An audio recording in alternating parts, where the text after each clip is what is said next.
ये जो ये जो जिन विषयों का हम यहाँ वर्णन कर रहे हैं, ये जो विषय हैं, ये भागवत की कथाओं में कभी कहे नहीं जाते, नहीं सुने जाते, क्योंकि वहां तो भाग दौड़ की कथा रहती है, भागम भाग। वहां तो जो मुख्य मुख्य चरित्र हैं उनको सुनाया जाता है।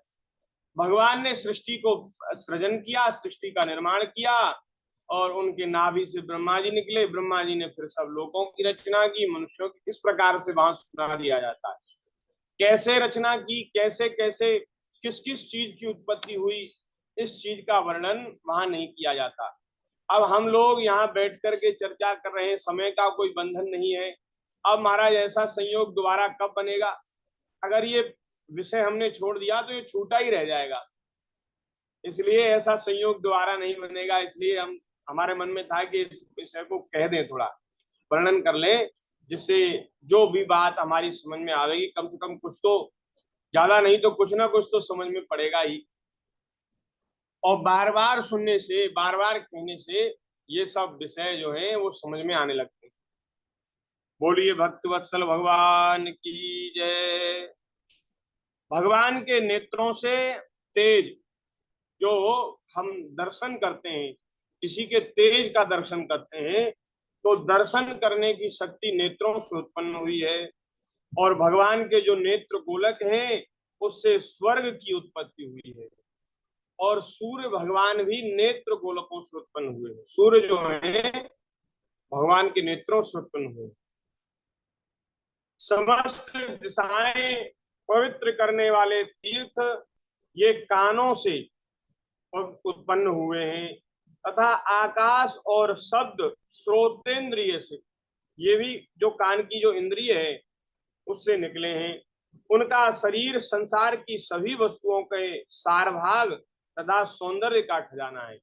सभी वस्तुओं का जो सार है और सब प्रकार के जो सौंदर्य हैं, उनका खजाना भगवान का सुंदर स्वरूप है।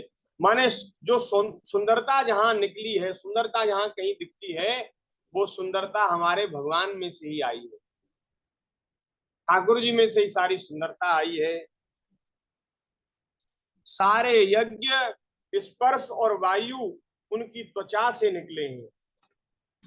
उनके रोम सभी उद्भिज पदार्थों के जन्म स्थान है।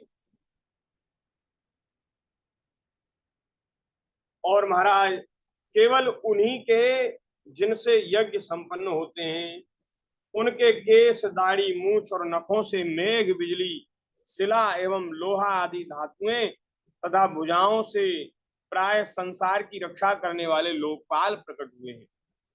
उनका चलना फिरना भू भुव स्व तीनों लोकों का आश्रय है। उनके उनके चरण कमल प्राप्त की रक्षा करते हैं और भयों को भगा देते हैं, और समस्त कामनाओं की पूर्ति उन्हीं से होती है। विराट नारद जी विराट पुरुष की वायु, इंद्रिय, यम, मित्र और मल त्याग का तथा गुदा द्वार, हिंसा, नृत्य, मृत्यु, नरक का उत्पत्ति स्थान है। उनकी पीठ से पराजय, अधर्म और अज्ञान, नाड़ियों से नद नदी नदियां और हड्डियों से पर्वतों का निर्माण हुआ है। उनके उदर में मूल प्रकृति, रस नाम की धातु तथा समुद्र, समस्त प्राणी और उनकी मृत्यु समाई हुई है। उनका हृदय ही मन की जन्मभूमि है। मन जो है हृदय से प्रकट हुआ है। नारद, हम तुम धर्म, सनकादिक, शंकर भगवान, विज्ञान और अंतःकरण, ये सब के सब उनके चित्त के आश्रित हैं। कहाँ तक गिनाए? मैं, तुम, तुम्हारे बड़े भाई सनकादि, शंकर जी, देवता, दैत्य, मनुष्य, नाग, पक्षी, मृग, रेंगने वाले जंतु, गंधर्व, अप्सराएं, यक्ष, राक्षस, भूत, प्रेत, सर्प, पशु, पितर, सिद्ध, विद्याधर, चारण, वृक्ष और नाना प्रकार के जीव जो आकाश, जल में, स्थल में रहते हैं, ग्रह, नक्षत्र, केतु, तारे, बिजली और बादल, ये सब के सब विराट पुरुष ही हैं। यह संपूर्ण विश्व जो कुछ कभी था ही नहीं, ये भगवान सबको घेरे हुए हैं और उसके अंदर यह विश्व उसके केवल 10 अंगुल के परिमाण में ही स्थित है। ब्रह्मांड के 7 आवरणों का वर्णन करते हुए वेदांत प्रक्रिया में ऐसा माना जाता है, पृथ्वी से 10 गुना जल है, जल से 10 गुना अग्नि है, अग्नि से 10 गुना वायु, वायु से 10 गुना आकाश, आकाश से 10 गुना अहंकार, अहंकार से 10 गुना महतत्व और महतत्व से 10 गुनी मूल प्रकृति है। और वह प्रकृति भगवान के केवल एक पाद में है। इस प्रकार भगवान की महत्ता प्रकट की गई है। यह दशांगुल न्याय कहलाता है। प्रकृति जो सबसे बड़ी है, सबसे ज्यादा परिमाण में है, वो भगवान के केवल 10 अंगुल भाग में है। इतने भगवान विराट हैं। भगवान के स्वरूप की महाराज कोई था नहीं, भगवान अनंत है।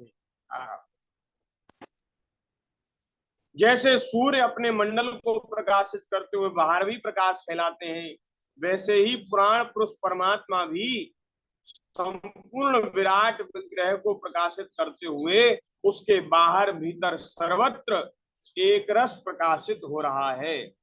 मुनिवर, जो कुछ मनुष्य की क्रिया और संकल्प से बनता है उससे वह परे है और अमृत एवं अभय पद का स्वामी है। यही कारण है कि कोई भी उसकी महिमा का पार नहीं पा सकता। संपूर्ण लोग भगवान के एक अंश हैं तथा उनके अंश मात्र लोकों में समस्त प्राणी निवास करते हैं। भूलोक, भुवरलोक और स्वरलोक के ऊपर महरलोक है, उसके ऊपर भी जन, तप और सत्य लोकों में क्रमशः अमृत, क्षेम और अभय का नित्य निवास है। जनलोक, तपलोक, सत्य लोकों में, इन तीनों लोकों में ब्रह्मचारी, वानप्रस्थी और सन्यासी निवास करते हैं।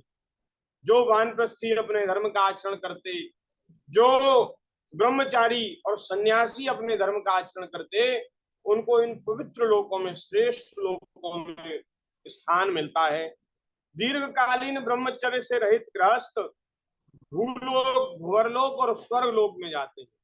या तो धरती पर आते हैं या महाराज ज्यादा पुण्य करके भुवरलोक और स्वर्गलोक की प्राप्ति कर लेते, स्वर्गलोक की प्राप्ति कर लेते हैं। शास्त्रों में 2 मार्ग बताए गए हैं।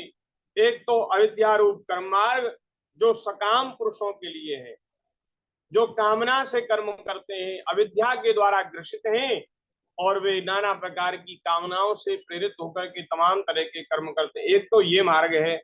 और दूसरा उपासना रूप विद्या का मार्ग है, जो निष्काम उपासकों के लिए है। मनुष्य दोनों में से किसी एक का आश्रय लेकर के भोग प्राप्त कराने वाले दक्षिण मार्ग से अथवा मोक्ष प्राप्त कराने वाले उत्तर मार्ग से यात्रा करता है, किंतु पुरुषोत्तम भगवान दोनों के आधारभूत हैं। जैसे सूर्य अपनी किरणों से सबको प्रकाशित करते हुए भी सबसे अलग हैं, वैसे ही जिन परमात्मा से इस अंड की और पंचभूत एकादश इंद्रिय गुणमय विराट की उत्पत्ति हुई है, वे प्रभु भी इन समस्त वस्तुओं के अंदर और उनके रूप में रहते हुए भी उनसे सर्वथा अतीत हैं।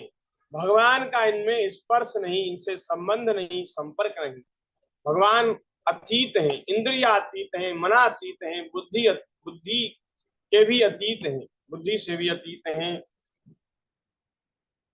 जिस समय इस विराट विराट पुरुष के नाभि कमल से मेरा जन्म हुआ, उस समय इस पुरुष के अंगों के अतिरिक्त मुझे और कोई भी यज्ञ की सामग्री नहीं मिली। तब मैंने उनके अंगों में ही यज्ञ के पशु, स्तंभ, कुश, यह यज्ञ भूमि और यज्ञ के योग्य उत्तम काल की कल्पना की। हे ऋषि श्रेष्ठ, यज्ञ के लिए आवश्यक पात्र, वस्तुएं, जौ, चावल आदि औषधियां, घृत आदि पदार्थ, रस, लोहा, मिट्टी, जल, ऋक, यजु, साम, चातुर्होत्र, यज्ञ के नाम, मंत्र, दक्षिणा, व्रत, देवताओं के नाम, पद्धति, ग्रंथ, संकल्प, तंत्र, गति, मति, श्रद्धा, प्रायश्चित और समर्पण, ये समस्त यज्ञ की सामग्री, ये यज्ञ की सामग्री होती है इतनी। और महाराज मैंने विराट पुरुष के अंगों से ही इकट्ठी की। इस प्रकार विराट पुरुष के अंगों से ही सारी सामग्री का संग्रह करके मैंने उन्हीं सामग्रियों से उन यज्ञ स्वरूप परमात्मा का यज्ञ के द्वारा यजन किया, उनका पूजन किया। अनंतर ते भाई इन 9 प्रजापतियों ने अपने चित्त को पूर्ण समाहित करके विराट एवं अंतर्यामी रूप से स्थित उस पुरुष की आराधना की। इसके पश्चात समय समय पर मनु ऋषि, पितर, देवता, दैत्य और मनुष्यों ने यज्ञों के द्वारा भगवान की आराधना की है। उन्हीं की प्रेरणा से मैं संसार की रचना करता हूँ। उन्हीं के अधीन होकर शंकर जी इसका संहार करते हैं और वे स्वयं ही विष्णु के रूप में, भगवान के, ब्रह्मा जी कह रहे हैं वे स्वयं ही विष्णु भगवान के रूप में, विष्णु भगवान जो है भगवान के ही स्वरूप है महाराज, वे उसका पालन करते हैं। क्योंकि शंकर जी जो है वो रजोगुण से उत्पन्न हुए और ब्रह्मा जी रजोगुण से, शंकर जी तमोगुण से, लेकिन विष्णु भगवान शुद्ध सतोगुण के प्रकट हुए हैं, सतोगुण से। इसलिए विष्णु भगवान को साक्षात जो विराट भगवान है, जो नारायण भगवान है, वो विष्णु भगवान को ही माना जाता है। और ब्रह्मा जी कह रहे हैं उन्हीं के अधीन होकर रुद्र इसका संहार करते और उन्हीं की प्रेरणा से मैं इसकी रचना करता हूं और वे स्वयं ही इसका पालन करते हैं। क्योंकि उन्होंने सत्व, रज और तम की तीन शक्तियां स्वीकार कर रखी हैं। हे बेटा, जो कुछ तुमने मुझसे पूछा था उसका उत्तर मैंने तुम्हें दे दिया। प्यारे नारद, मैं प्रेम पूर्ण एवं उत्कंठित हृदय से भगवान के स्मरण में मग्न रहता हूँ। ब्रह्मा जी कह रहे हैं मैं निरंतर भगवान का ही स्मरण करता हूँ। तुम पूछते हो ना कि आप किसका ध्यान करते, किसका तप करते, बोले मैं उन्हीं का ध्यान करता हूँ, उन्हीं का भजन करता हूँ। कैसे करता हूँ? बोले प्रेम पूर्ण चित्त से उनका स्मरण करता हूँ। इसी से मेरी वाणी कभी असत्य नहीं होती। मैं जो कहता हूं, जो संकल्प करता हूं, वो सत्य हो जाता है। मेरा मन कभी असत्य संकल्प नहीं करता। ये है भगवान के स्मरण की महिमा। अरे कोई करे तो सही भजन, कोई करे तो सही ठाकुर जी का स्मरण, महाराज उसका मन, उसकी वाणी, उसकी क्रिया, उसकी दृष्टि, वो सब अमोघ हो जाएगी। महाराज ठाकुर जी का भजन करने वाले महापुरुष, उनकी दृष्टि जिन जीवों पर पड़ जाती है वे मुक्ति के भागी हो जाते हैं। उनका मन जिस चीज के लिए, जिस प्राणी के कल्याण के लिए संकल्प कर ले, उस मनुष्य का कल्याण हो जाता है। भगवान को उसका कल्याण करना पड़ता है। ये होती है संतों की, महापुरुषों की संकल्प की महाराज महिमा। वे जो जो कह दे सो सत्य हो जाता है। उनकी क्रिया भी महाराज सत्य होती है, असत्य नहीं होती। ये भगवान के स्मरण की महिमा है। मेरी इंद्रियां कभी मर्यादा का उल्लंघन नहीं करती और वे कुमार्ग पर नहीं जाती। न भारती मेंग मृषोपलक्ष्यते, न वे क्वचिन्मे मनसो मृषागति, न मे ऋषिकाणि पतन्त्यसत्पथे, यन्मे हृदोत्कंठ्यवतां धृतो हरि। मैं वेद मूर्ति हूँ, मेरा जीवन तपस्या में है। बड़े बड़े प्रजापति मेरी वंदना करते हैं, मैं उनका स्वामी हूँ। पहले मैंने बड़ी निष्ठा से योग का सर्वांग अनुष्ठान किया था, परंतु मैं अपने मूल कारण परमात्मा के स्वरूप को नहीं जान सका। क्योंकि वे जो भगवान हैं वो तो एकमात्र भक्ति से ही प्राप्त होते हैं। योग किया था मैंने, योग से भगवान प्राप्त नहीं हुए, भक्ति से प्राप्त होते हैं।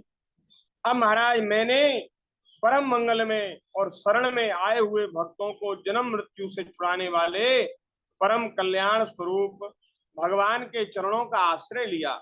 मैं उनके चरणों में नमस्कार करता हूँ। उनकी माया की शक्ति अपार है। जैसे आकाश अपने अंत को नहीं जानता, वैसे ही वे भी अपनी महिमा का विस्तार नहीं जानते। ऐसी स्थिति में दूसरे तो उसका पार पा ही कैसे सकते। स्वयं भगवान भी अपना विस्तार नहीं जानते। भगवान से कहा जाए महाराज आप अपनी महिमा का वर्णन करके सुनाए, ठाकुर जी भी नहीं सुना सकते, वे भी नहीं जानते। अब बताओ कौन जान सकता है उनकी महिमा, उनकी गरिमा, उनका प्रभाव कितना है, उसको कोई नहीं जानता। आहा, गोस्वामी जी ने कहा कहो कहाँ लगी नाम बढ़ाई, राम न सकही नाम गुण गाई। राम न सकहीं नाम गुण गाई। गोस्वामी जी कह रहे हैं मैं भगवान के नाम की महिमा उसका वर्णन कहाँ तक करूं। अरे मेरी तो सामर्थ्य ही क्या है। शंकर जी, सरस्वती जी, शेष जी भी भगवान की महिमा का गान नहीं कर सकते। और महाराज स्वयं राम जी से भी कहा जाए प्रभु आप अपनी महिमा का, अपने नाम की महिमा का थोड़ा सा बखान करिए, तो भगवान भी पूरा पूरा नहीं कर सकते, तो मेरी तो सामर्थ्य ही क्या है। ब्रह्मा जी कह रहे हैं, बोले महाराज मेरी सामर्थ्य नहीं है। हम लोग तो केवल अपनी अपनी बुद्धि के अनुसार अटकल लगाते हैं, नहीं तो महाराज हम तो जो भगवान की महिमा है उसको विचार करके मोहित हो जाते हैं और माया के द्वारा रचे हुए जगत को भी ठीक ठीक नहीं समझ सकते। आहा, हे नारद, तुम, मैं और शंकर जी भी उनके स्वरूप को नहीं जानते, तो दूसरे देवता तो उनके स्वरूप को जान ही कैसे सकते। ऐसी भगवान की महिमा है। हम लोग केवल जिनके अवतार की लीलाओं का गान ही करते रहते हैं, उनके तत्व को नहीं जानते। उन भगवान के श्री चरणों में मैं नमस्कार करता हूँ। यस्यावतार कर्माणि गायन्ति हस्मदादयः नयं विदन्ति तत्त्वेन तस्मै भगवते नमः। हे नारद, महात्मा लोग जिस समय अपने अंतःकरण, इंद्रिय और शरीर को शांत कर लेते हैं, उस समय उनका साक्षात्कार करते हैं। मन, इंद्रिय और अंतःकरण इनको जब शांत कर लेते हैं, तब भगवान का अपने हृदय में साक्षात्कार करते हैं। परंतु जब असत पुरुषों के द्वारा कुतर्कों का जाल बिछाकर उनको डग दिया जाता है, तब उनके दर्शन नहीं हो पाते। परमात्मा का पहला अवतार विराट पुरुष है। इसके सिवा भगवान के और भी अवतार हैं, भगवान के और भी रूप हैं। मैं, शंकर जी, विष्णु भगवान, दक्ष आदि प्रजापति, तुम्हारे जैसे अन्य भक्तजन, वे भी भगवान के अवतार हैं। ब्रह्मा जी कह रहे हैं तुम्हारे जैसे अन्य भक्तजन, स्वर्ग लोक के देवता, वे भी भगवान के स्वरूप हैं, भगवान के ही अंशावतार हैं, भगवान की विभूतियां हैं। देवता जो है भगवान की विभूति हैं। पक्षियों के राजा गरुण, मनुष्य लोक के जो राजा हैं, मनुष्यों में यहाँ जो राजा बनते हैं वो भी मेरी ही भगवान की विभूति है। तो जो राजा होता है वो भगवान की विभूति होता है।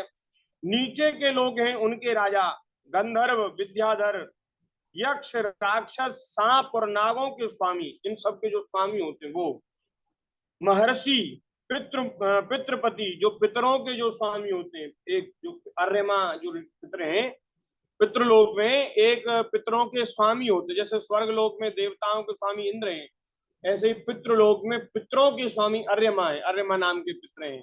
तो उनके रूप में भगवान की विभूति है। और भी महाराज पक्षियों के स्वामी, जल जंतुओं के स्वामी और पशुओं के स्वामी, और संसार में जितनी वस्तुएं जिसमें जिनमें ऐश्वर्य, तेज, इंद्रिय बल, मनोबल, शरीर बल, क्षमा से जो युक्त हैं, अथवा जिनमें विशेष सौंदर्य है, कोई विशेष सुंदरता लेके आए, वे भी भगवान की विभूति है। जिनमें विशेष क्षमा है, जिनमें विशेष ऐश्वर्य है, जिनमें विशेष यश है, जिनकी कीर्ति संसार में फैली, वे भी भगवान की विभूति है। जिनमें महाराज शरीर बल है, मनोबल है, जिनमें लज्जा, वैभव तथा विभूति से युक्त हैं, जितनी भी वस्तुएं अद्भुत वर्ण वाली, रूपवान और अद्भुत हैं, वे महाराज सबके सब परम तत्व भगवत स्वरूप ही हैं, भगवान की विभूति हैं। ब्रह्मा जी कह रहे हैं, हे नारद, इनके सिवा परम पुरुष परमात्मा के और भी प्रधान प्रधान लीला अवतार भी शास्त्रों में वर्णित हैं। जो भगवान अवतार लेकर के लीलाएं करने के लिए आते हैं, वे भी वर्णित हैं। उनका मैं क्रमशः वर्णन करता हूँ। उनके चरित्र सुनने में बड़े मधुर हैं और श्रवणेन्द्रिय के दोषों को दूर करने वाले, सुनने में मधुर हैं, आनंदित हैं, आने वाले हैं, आनंदित। और जो कान का जो दोष है, कान की श्रवणेन्द्रिय के जो दोष हैं, उनको दूर करें। श्रवणेन्द्रिय का क्या दोष है? श्रवणेन्द्रिय का दोष ये है कि पर निंदा पर चर्चा सुनते सुनते, दूसरे की निंदा सुनते सुनते, दूसरे की चर्चा सुनते सुनते ये कान जो है बड़े मलिन हो गए। अब इनको भगवान की चर्चा, ज्ञान विज्ञान की चर्चा अच्छी नहीं लगती। धीरे धीरे जब भगवान के चरित्र सुने जाते हैं तो कान का दोष दूर हो जाता है और ये कानों को भगवान की मधुर कथा वो मीठी लगने लग जाती है, प्यारी लगने लग जाती है। तो ये जो कानों का दोष है उसको दूर करने वाले हैं, इसलिए तुम सावधान होकर उनका रस लो, भगवान की लीला चरित्रों का श्रवण करो। अब आगे के अध्याय में, यहाँ 6वां अध्याय पूरा हो गया, आगे के अध्याय में 7वें अध्याय में श्री ब्रह्मा जी के द्वारा भगवान के लीला अवतारों का वर्णन है। भगवान के जो 24 अवतार हैं जो हमने पहले वर्णन किए, जो पहले सूत जी ने शौनक आदि ऋषियों को सुनाए थे, वही 24 अवतार अब की बार ब्रह्मा जी वर्णन कर, उनका भी हम स्मरण करेंगे। बड़े सुंदर हैं, भगवान की कथा तो कहने बैठे ही हैं, भगवान की कथा सुनने बैठे हैं, तो अब की बार ब्रह्मा जी के द्वारा सुनाए हुए भगवान की 24 अवतार, उनकी चर्चा सुनेंगे। और फिर आगे सुखदेव जी के द्वारा सुनाए हुए भगवान के 24 अवतारों की विस्तृत कथा, व्याख्या, उनकी चर्चा हम श्रवण करेंगे। लेकिन आज के सत्संग को हम यहीं विराम करते हैं। एक 7वें अध्याय का श्लोक कह करके हम अपनी वाणी को विराम करेंगे और फिर कल पुनः भगवान की कृपा से यथामत यथा समय आगे के चरित्रों का हम स्मरण करेंगे। बोलिए भक्त वत्सल भगवान की जय। ब्रह्मोवाच यत्रोध्यतः स्थितितलो धरणाय बिभ्र क्रोणिं तनुं सकल यज्ञमयी मनन्तः अंतर्महार्णव उपागतमादिदैत्यं तं दंष्ट्रयाद्रिमिव वज्रधरो ददार। तं दंष्ट्रयाद्रिमिव वज्रधरो ददार।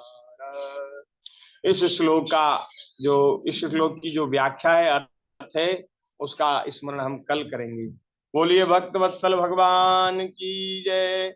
हरि शरणम हरि शरणम हरि शरणम हरि शरणम हरि शरणम हरि हरि शरणम हरि हरि शरणम हरि शरणम।